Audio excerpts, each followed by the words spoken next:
El sábado pasado se dio a conocer a través de diversos medios que las organizaciones SOS y Alto al Secuestro interpusieron una demanda de amparo en contra de un amicus curiae presentado por la Comisión de Derechos Humanos del Distrito Federal para apoyar la solicitud del señor Martín del Campo Dodd para que el Tribunal Superior de Justicia del Distrito Federal admita y resuelva a favor del incidente de reconocimiento de inocencia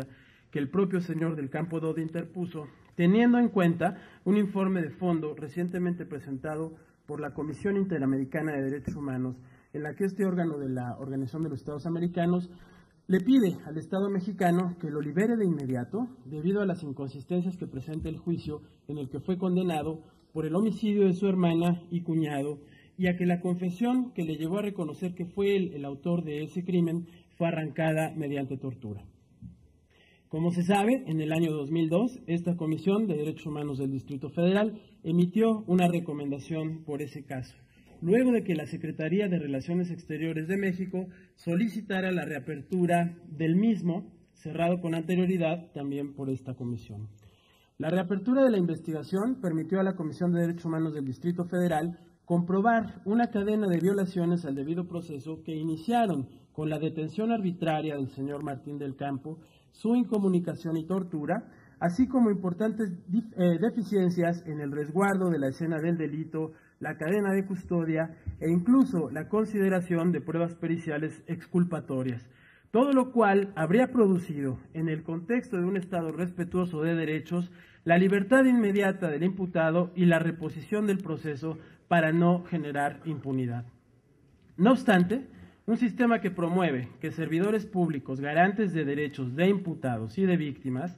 permita que, después de una serie de violaciones graves al debido proceso, el enjuiciamiento continúe y llegue a condena, se convierte en cómplice de la impunidad porque el único recurso que le deja a quien se le ha violado el debido proceso es justamente el reconocimiento de inocencia y la imposibilidad jurídica de reponer el proceso y de velar la responsabilidad real en torno a los hechos que son juzgados.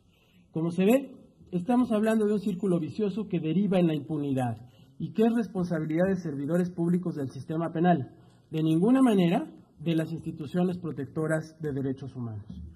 El día de ayer, sin embargo, la señora Isabel Miranda de Wallace, de la organización Alto al Secuestro, el señor Orlando Camacho, de la organización México SOS, y los abogados Samuel González Ruiz, profesor de la UNAM,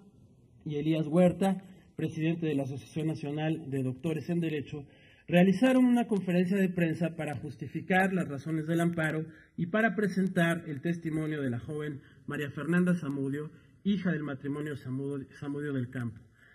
En ese acto, culparon a esta comisión de no haber considerado los derechos de las víctimas, en este caso, las hijas de quienes perdieron la vida, y reclamaron el retiro del amicus presentado por la CDHDF por considerar que estamos defendiendo a un delincuente.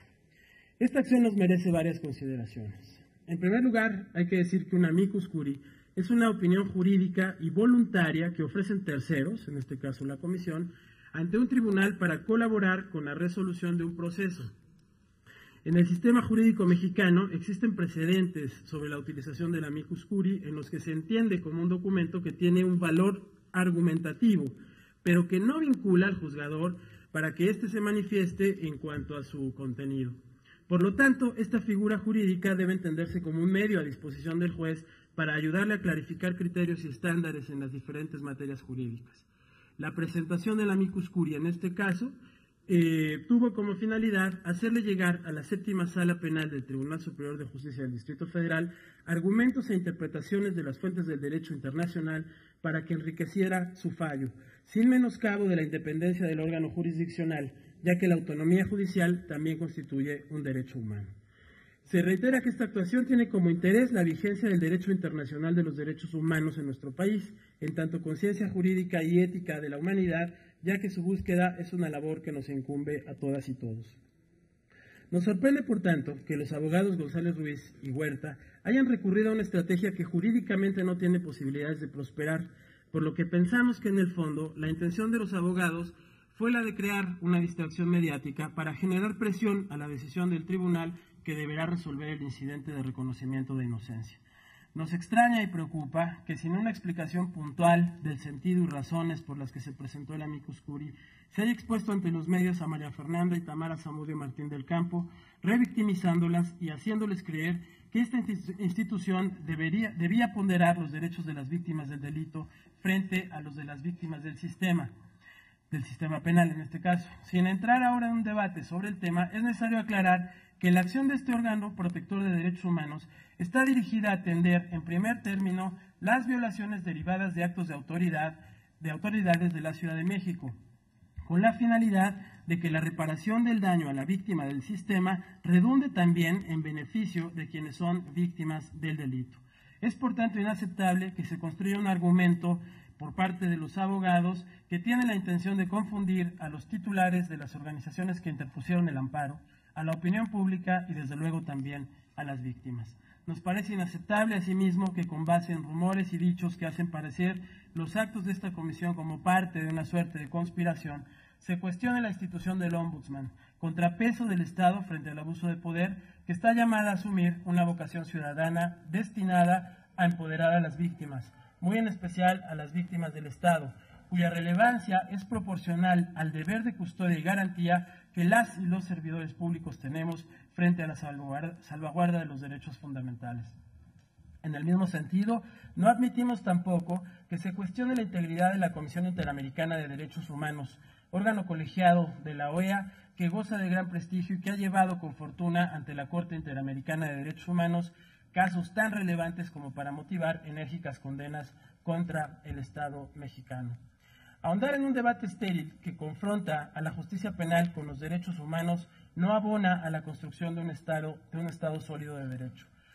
La señora Miranda, el señor Martí, la Comisión Interamericana y la Comisión de Derechos Humanos del Distrito Federal estamos o debemos de estar todos del mismo lado, el de la denuncia del abuso y el de la exigencia de no impunidad. No es momento para que profesionales del derecho que tienen el deber ético de generar certeza en las víctimas, todas ellas víctimas del delito y víctimas del sistema penal, distorsionen la realidad, generen confusión y abonen a la oposición entre derechos y seguridad. En estos momentos se requiere generar certeza, por lo que no podemos permitirnos estas actitudes de descrédito. Por el contrario, creemos que hay que apostarle a la eficacia institucional y a que ello genere confianza entre las y los ciudadanos. Muchas gracias.